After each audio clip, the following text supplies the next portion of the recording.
welcome to Good Game, the show for gamers by gamers. I'm Barjo. And I'm Hex. And this week it's time for all to become one with Transformers Fall of Cybertron.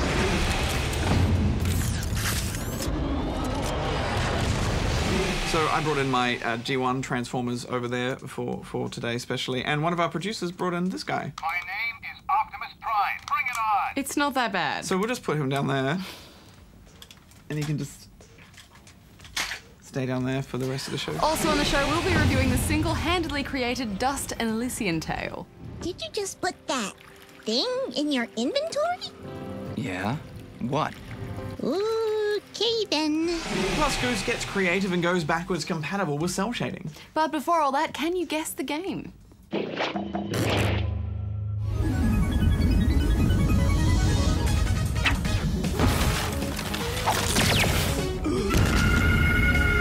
Watch me transform into a newsreader badge. Nice transformation, Hex.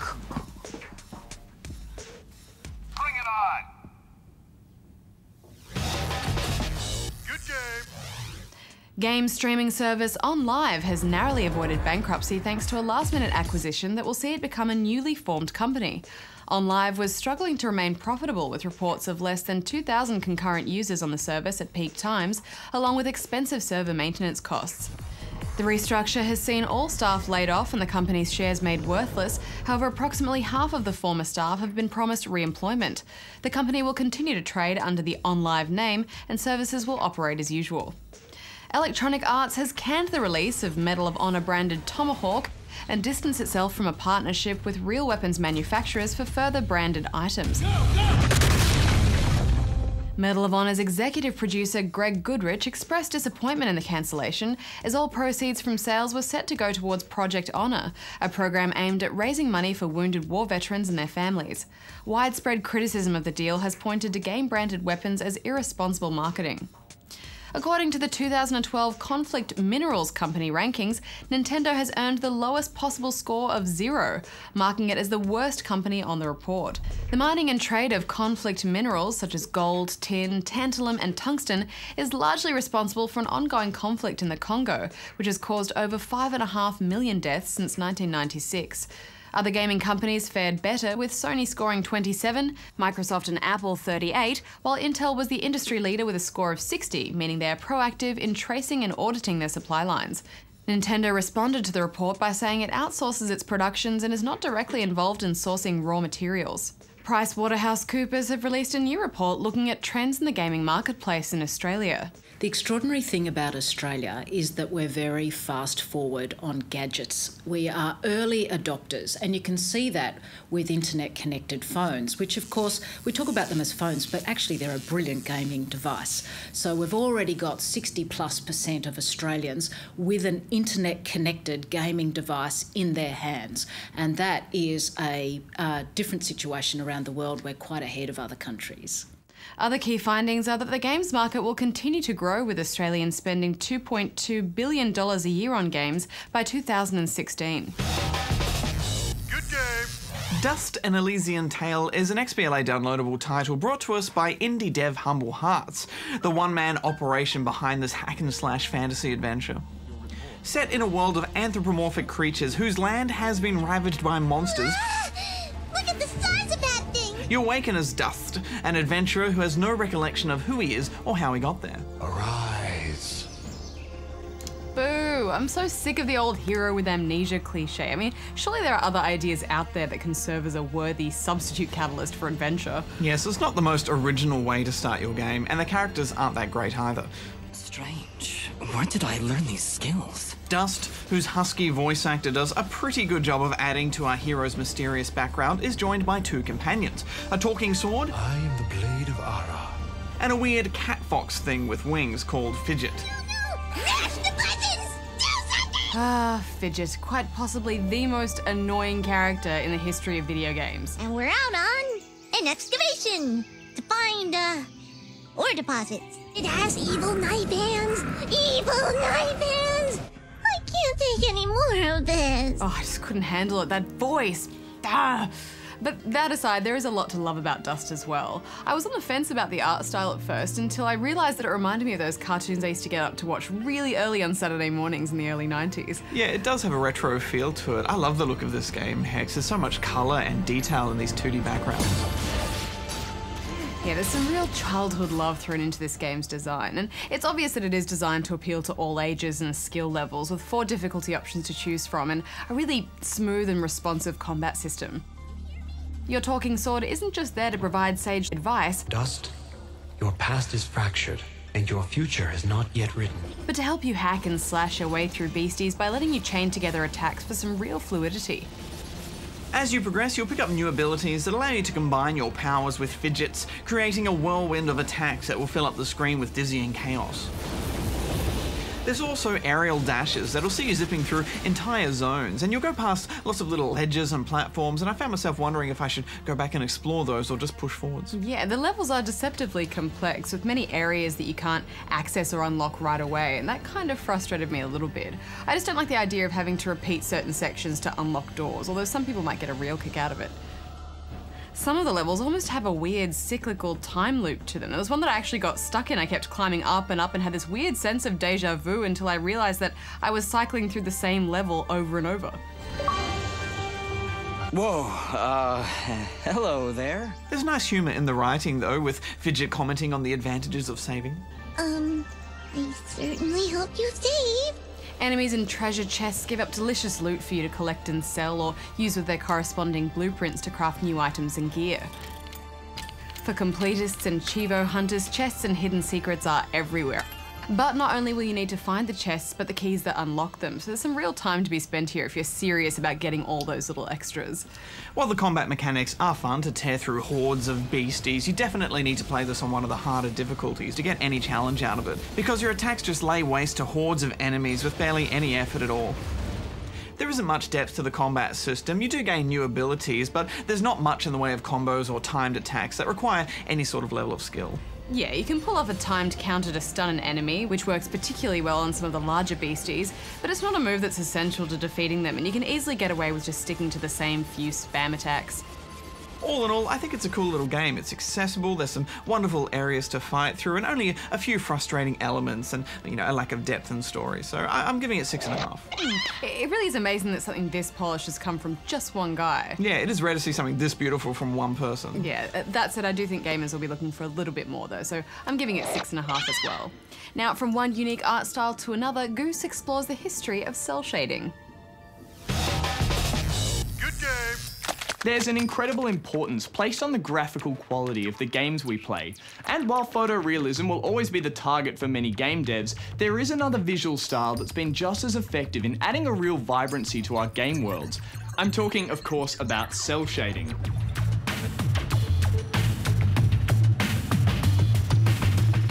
The term cell shading refers to a technique used traditionally in 2D animation before we had CGI, where each individual sheet of celluloid was hand-painted by the artist. This was how most of those beautiful animated classics that we know and love today were created. In games, the effect uses non-photorealistic lighting to separate individual textures into a smaller, simpler spectrum of solid block colours. When combined with inkish black outlines, games take on the look and feel of a cartoon or comic book. The first high-profile game to use a cell shading technique was the PlayStation action-adventure Fear Effect, released in the year 2000. Hong Kong, a familiar place in another time. Developer Kronos Digital was seeking to conjure up the feel of a Japanese anime for their cyberpunk tale of the female mercenary Hanatsu Vachel. So much for Jin being reliable. I'll go find him. Giving their characters a 2D animated look was an inspired move that garnered the game a fair amount of critical praise. Looking at it now, it seems somewhat rudimentary, but at the time it was an effective alternative to the uneasy attempts at realism kicking around in other blocky 3D games of the day. Fear Effect had only hinted at what was to come. It was Jet Set Radio on the Sega Dreamcast console that would firmly cement cell shading in the global gaming lexicon. Sup? Winning the Excellence in Visual Arts Award at the 2001 Game Developers' Choice Awards, Jet Set Radio was praised by critics the world over for its refreshing visuals. Opting for a more stylised flat colour look across the entire game world was not only a way to save on memory and processing power, but it had the handy side effect of giving the game true artistic flair. Around the same time came Wacky Races, based on the Hanna-Barbera cartoon.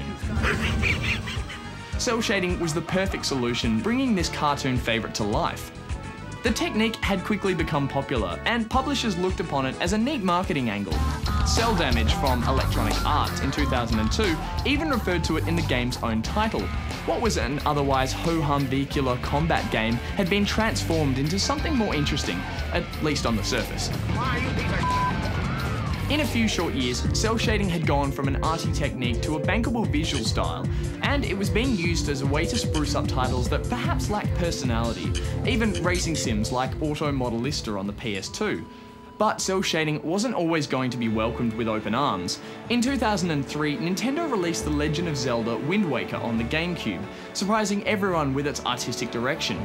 Ocarina of Time had hardly been super realistic, but the switch to a more stylised, cartoony Link was met with a rush of criticism from some gamers who saw it as a backward step.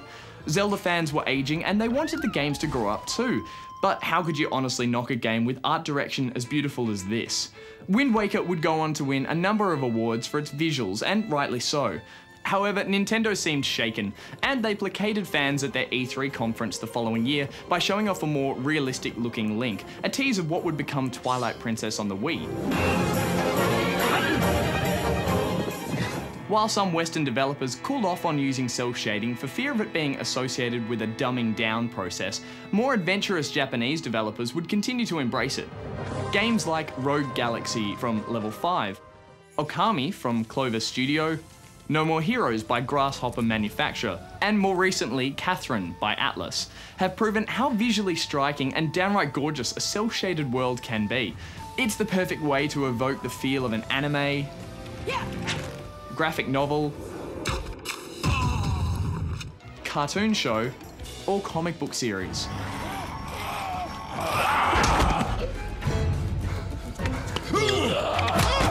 It's fair to say we've reached a point where cell shading is no longer considered a novelty. It's an accepted artistic alternative. It lets artists break the shackles of realism and bring their elaborate concepts to life with little compromise. The first Borderlands is a great example. It may no longer be technically correct to group these multitudes of variations on the technique under one banner, but when used creatively, cell shading can really give a game some irresistible artistic punch.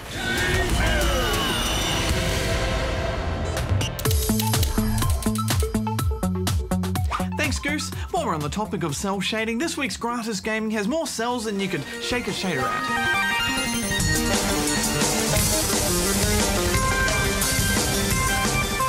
This is Zineth, a unique student project that'll probably conjure up some memories of Jet Set Radio.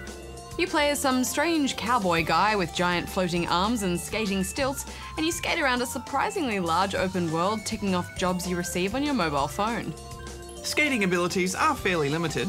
You can speed up, jump, grind, wall ride, and increase gravity for a downhill speed boost, or to stop a jump short. But you won't be pulling off any mad sick tricks. This is basically about speed and platforming. Yeah, it's quite a simple game, but it's still quite enjoyable building up lots of speed and skating around the world looking for collectibles. Still, I kept wanting to be able to pull off some tricks. I mean, you can get massive air, but then all you can really do is fall down. At least, you know, let me grab something. They do say this is more of a proof of concept than a final finished game though, so perhaps there is more to come. Missions vary mostly between fetch quests and checkpoint races, but there's a few interesting oddballs in there, like finding a hawk's nest and getting to the moon. The visuals are really out there, aren't they? They make rainbows look boring. It's a bit like when you've got your monitor cable just hanging out of your video card. Yeah, it's a little bit over the top for my liking, just a bit too garish. I'm not saying I want it to be all brown or anything, but maybe just dialed back a notch, because it hurts my eyes. I guess the old school don't do drugs warning at the start was a precursor of what is to come. I do like the rewind feature. There are some pretty epic structures to climb in this game where one false move can send you hurtling off the edge, so it's nice to be able to go back a step if you stuff up.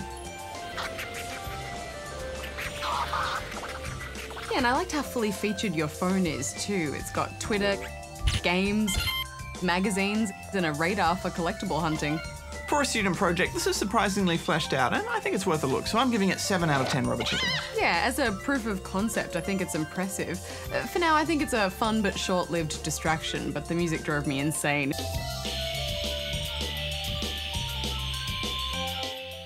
I'm giving it 6.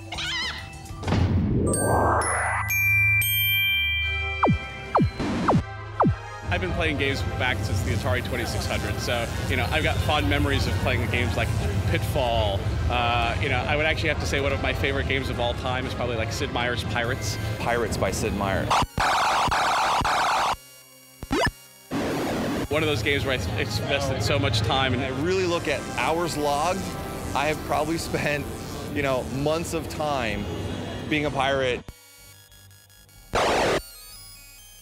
It was a really sort of first open world game. You could play it any way you wanted. You know, you could be a buccaneer, you could be a trader, you could be a swashbuckler. It was one of those games where I think to this day, it's just, I have a really soft spot in my heart for it. I really loved it. I bought it on the PC, I bought it on the Xbox Live, I bought it for my iPad. Like, I just love everything about that game. And so that would be my probably favorite game of all time.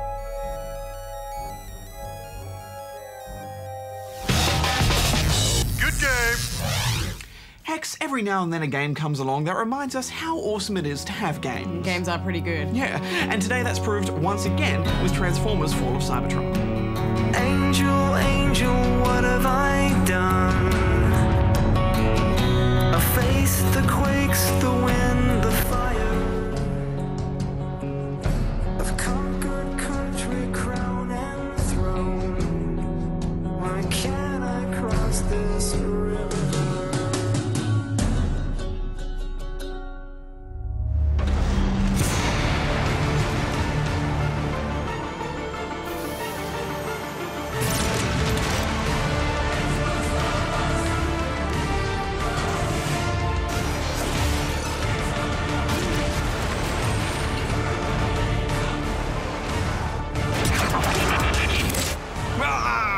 Oh, Hex, I never thought Transformers would get the game they truly deserve, and War for Cybertron was pretty close, but developer High Moon Studios have outdone themselves here. Fall of Cybertron is a well-crafted story of a civilization's struggle to survive. It's about sacrifice for the greater good. It's full of lovable heroes and villains. This is what you chose, Prime, when you defied me. And doing what Transformers do best, transforming and fighting each other constantly. Yes, this is an epic story about the final days of Cybertron. The planet is dying with its energon resources depleted.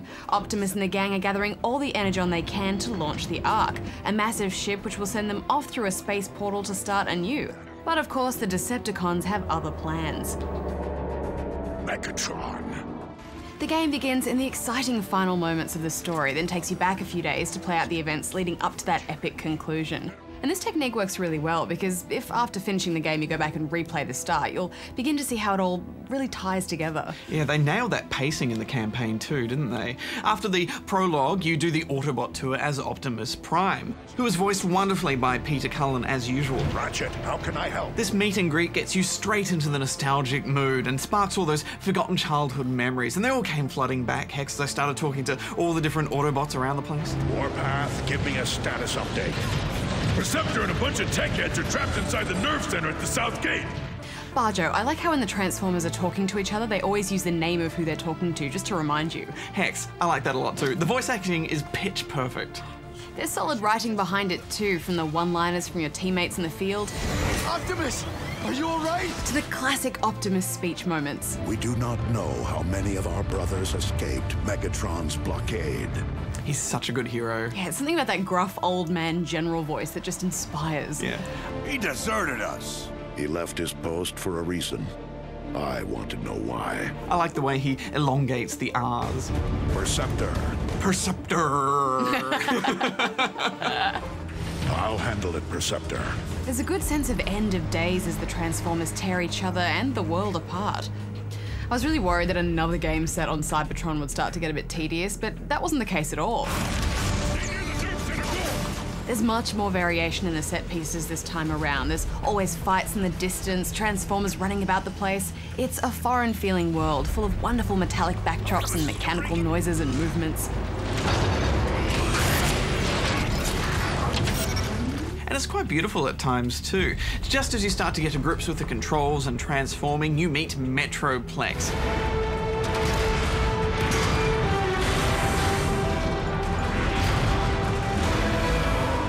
He destroys everything in his path, airstrikes your targets, makes bridges for Optimus, and then gives you some awesome fist pump moments. You'll then proceed to swap amongst familiar Autobots and Decepticons as you play out the campaign. The final hour of this game starts to do this right in the middle of fights too, which really creates some conflict switching from one side to the other, but you know, you're forced to just deal with it. Yeah, and then it brings it all to a point right at the end. Oh, that last hour is so spectacular here. And it was the variety in the action that really surprised me, Barjo. This time, each section has a unique look and strategy, whether it be stealthing around as Cliffjumper, voiced by Nolan North, my senses are jammed, or grappling around a zone as Jazz, which opens up the levels vertically more and introduces sniping. You go! And they've made most of these sections feel quite fleshed out and polished as well. I especially enjoyed the airborne sections, not only because they look visually spectacular, but also because you have to transform for more tactical reasons. Zipping about as a helicopter that's also a jet, laying waste to those below you, and then transforming down and smashing enemies in a ground assault. Wah! You were the easy target. And playing as Megatron is especially thrilling because you'll flip to tank mode in the middle of a fight and blast away enemies, then transform back. Ah, it's so thrilling, Hex. Vehicle controls are a little bit simplistic, kind of like a hovercraft, but it's not necessarily a bad thing, and it actually lends itself a lot better to the combat in the game. But it does make the sections where you're driving and chase sequences feel a little bit clumsy. But it's always fun transforming, and they do a really good job of hinting at when it's a good time to do so. Each Transformer has their own special ability too. There's airstrikes, cloaking, and the aforementioned grapple. I also found them way more fun and more useful this time around because the levels were designed to make use of them specifically.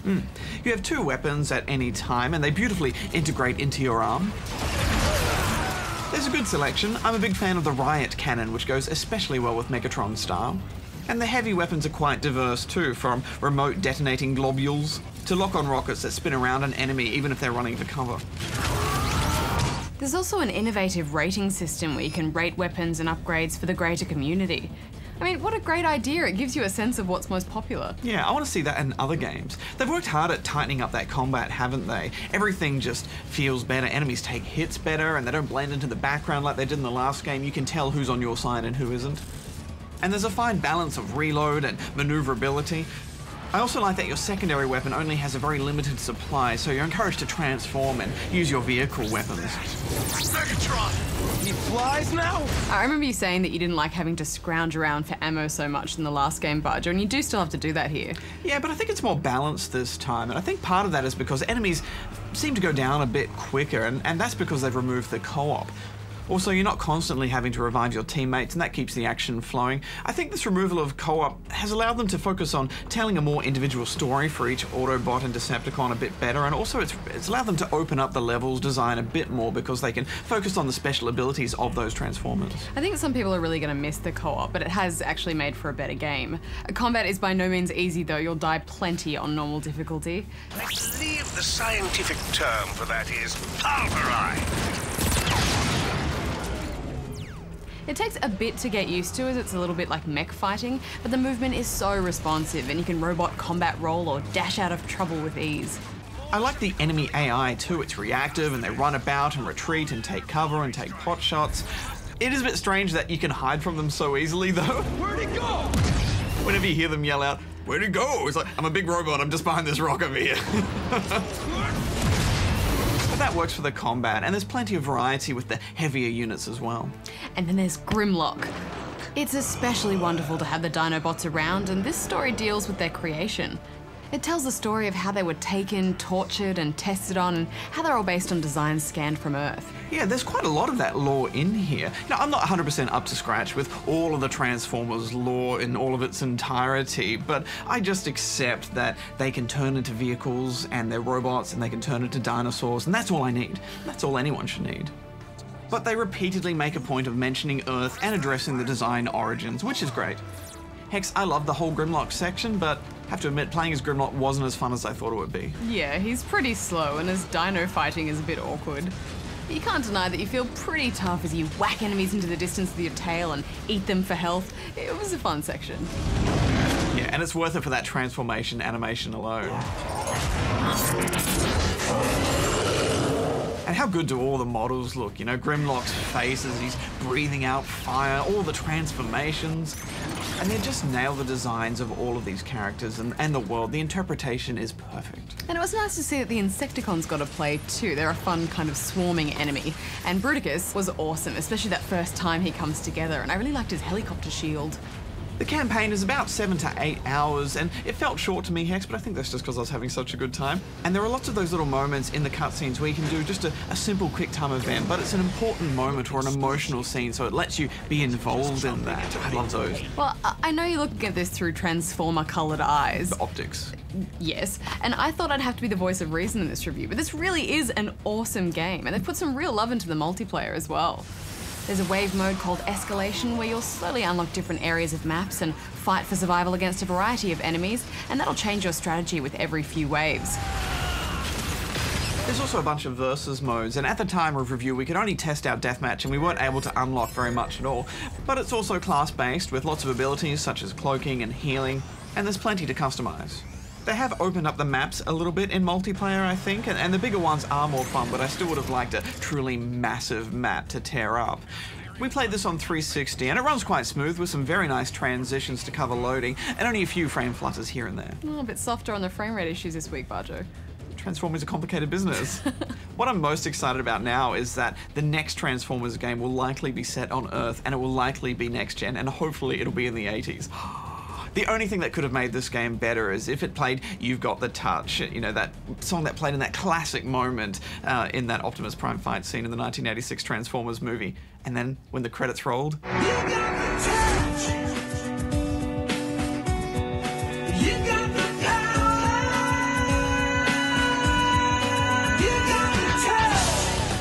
In fact, many of the moments from that film are echoed within this game. Well, I think it's really clear that the developers just love Transformers, and they really want to reignite that nostalgia in people. Yeah, I admit, Hex, towards the end I got a little emotional at one particular point. Did you cry in a Transformers game? Maybe a little bit. Just because they're robots from space doesn't mean I can't be invested in the characters and their stories and get emotional about it. Well, look, I think even if you're not a Transformers fan, you will love this game. But if you are, it's gonna blow your mind. So I'm giving it 8.5. For me, the most important thing is it hit the tone right, from the arguments between Megatron and Starscream. Funny, isn't it, Megatron? How easily I defeated the one adversary you couldn't. Silence! To those little wacky humor moments. Hey, I'd be angry too if Megatron made a fool of me. Not that you're a fool, of course. I'm the fool. And to have it all displayed so cinematically in modern gaming is just wonderful. So I'm giving this 9 out of 10 rubber chickens. I gave you an order, so... Ah! Oh no! Good game. Grimlock want to know if you guess game for this week. It was Jazz Jackrabbit, released in 1994 and designed by Cliff Bleszinski of Gears of War fame. It was one of the first games to bring side-scrolling platforming to PCs. Plus, it featured the distinctive artwork of Dean Dodrell, who gave us Dust: An Elysian Tale. Now, just before we go, a word about next week's show. As the ABC is exclusively screening the Paralympics, our on-air start time has been pushed back a bit just for 1 week. That's right, to 11 p.m. Oh, so late! I know! We will be putting the show online at the same time, though, and on iView, and we will be staying up to tweet, won't we, Hex? Absolutely, 11 p.m, the night is young. Goose will also be preparing a backwards-compatible, appropriately themed to nighttime in games, and we'll bring you our review of Counter-Strike Global Offensive. terrorists win. And over on Spawn Point this weekend, our show for younger gamers on ABC3, we have a look at Rigonauts, which is all about building robots. And if you know the show, you know we have a robot on the show called Darren, and let's just say it did not go well. He wasn't happy, was he? Until next time, may all your games be good ones. Hex out. Badger out. Okay, so slumber parties is kind of exciting. Yeah. What do we need? Sleeping bags, Pillows. pizza, More popcorn, pizza, lollies. We're just getting into food now. It's like all food. There's lots of food. Gummy bears, those little gummy jelly things. Yep, earplugs. You'll need some earplugs because I have night terrors.